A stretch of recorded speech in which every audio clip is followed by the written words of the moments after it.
और बात करेंगे अखबारों की खबरों की। फ्रंट पेज पर अगर बात की जाए तो तमाम अखबारों में आज एक ही खबर छाई हुई है, वो है सॉफ्टवेयर से जुड़ी एक सॉफ्टवेयर अपडेट। और 15 घंटे माइक्रोसॉफ्ट की सर्विसेज ठप रही, पूरा विश्व प्रभावित रहा।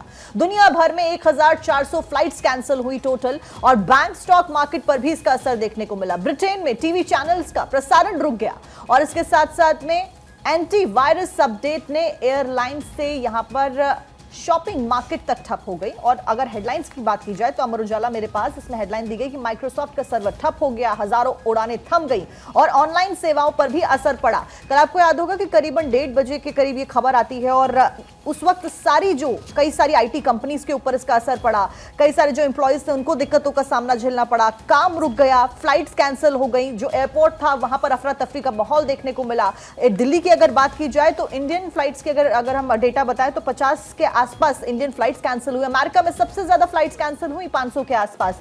भारत समेत दुनिया भर में उथल पुथल हो गई। इस बीच विंडोज ऑपरेटिंग सिस्टम का एंटीवायरस से ही यहां पर वायरस बन गया, और इसको सिस्टम का कोरोना भी कहा जा रहा है। जिस तरीके से कोरोना महामारी ने हम सबकी जिंदगी के ऊपर एक फुल स्टॉप लगाया था, उसी तरीके से अब सिस्टम का कोरोना इसको कहा जा रहा है। लोगों के द्वारा बैंकिंग, स्वास्थ्य व चिकित्सा सेवाएं भी प्रभावित हो गई। इस बीच उड़ानों पर दुनिया भर में असर देखने को मिला। 17 घंटे के बाद में जो पूरी खामी थी उसको दुरुस्त किया गया।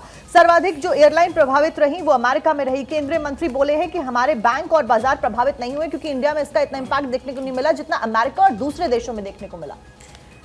बिल्कुल, तो हालांकि दिक्कत ये क्यों हुई? दरअसल ये दिक्कत साइबर सुरक्षा फर्म क्राउड स्ट्राइक के द्वारा जारी किए गए सॉफ्टवेयर में अपडेट के कारण हुई। बड़ा संकट ऑनलाइन अचानक थम गई सी दुनिया। माइक्रोसॉफ्ट ने सभी सेवाओं को हालांकि अब बहाल कर दिया है। सिस्टम अब सामान्य रूप से काम कर रहा है। भारत में भी कई घंटे तक एयरपोर्ट्स पर जो सेवा है वो बहाल नहीं रही। लोगों को काफी ज्यादा परेशानी यहां पर हुई। भारत में Indigo, spice jet, air India, इसके अलावा आकाशा, विस्तारा, तमाम एयरलाइंस पर इसका असर पड़ा था। इसके अलावा बात अगर करें कुल इंडिगो की, तो 200 उड़ानें रद्द करनी पड़ी इंडिगो की। इसके अलावा शेयर मार्केट पर भी बहुत ज्यादा असर पड़ा। निवेशकों के 8 लाख करोड़ रुपए इसमें डूब गए।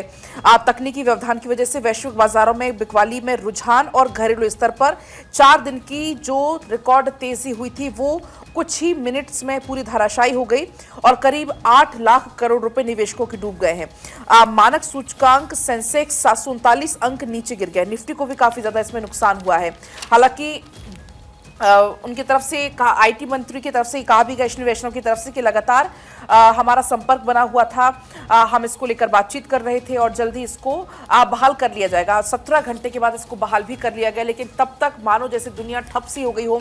माइक्रोसॉफ्ट संकट से भारतीय बैंक भुगतान प्रणाली काफी ज्यादा प्रभावित रही। हालांकि इस संकट से दुनिया भर में वित्तीय सेवा कंपनी प्रभावित हुई। इन संकट ने, आपको बता दें, तमाम जो सिक्योरिटीज थी उनको भी काफी प्रभावित किया। तो कुल मिलाकर 1390 उड़ानें भी दुनिया भर में कल इस सिस्टम में अपग्रेड की वजह से रद्द हुई।